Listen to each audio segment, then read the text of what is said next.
महायुती सरकारने शेतकऱ्यांच्या हितासाठी मागेल त्याला सौर कृषी पंप योजना सुरू केली आहे। या सौर पॅनल्समधून 25 वर्ष वीज निर्मिती होत असल्याने शेतकऱ्यांना तेवढा काळ वीज बिल येणार नाही। 7.5 HP सौर पंपाचा विचार केला तर 25 वर्षाच्या कालावधीत शेतकऱ्यांचं वीज बिलाचे 10 लाख रुपये वाचणार आहेत।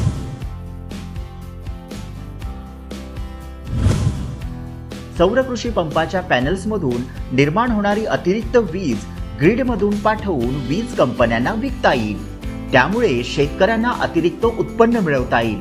उपमुख्यमंत्री देवेंद्र फडणवीस यांनी आणलेल्या सौर कृषी पंप योजनेमुळे शेतकऱ्यांचं जीवनमान उंचावणार आहे। आज महाराष्ट्राची वाटचाल ही पेड पेंटिंग कडनं मागेल त्याला सौर पंप अशा प्रकारची होते। पण या शेतकऱ्यांना आपण विचार केला तर पुढच्या 25 वर्षाकरता या ठिकाणी कुठलंही बिल लागणार नाहीये। पुढच्या काळामध्ये त्यांनी अधिकची वीज तयार केल्यानंतर ती ग्रीडमध्ये कशी टाकता येईल आणि त्यांना त्यातनं उत्पन्न कसं देता येईल, म्हणजे बिल भरणारा हा आता पैसे घेणारा कसा होऊ शकेल, अशी योजना शेतकऱ्यांपर्यंत आणण्याचा प्रयत्न या सरकारच्या माध्यमातून चाललेला आहे।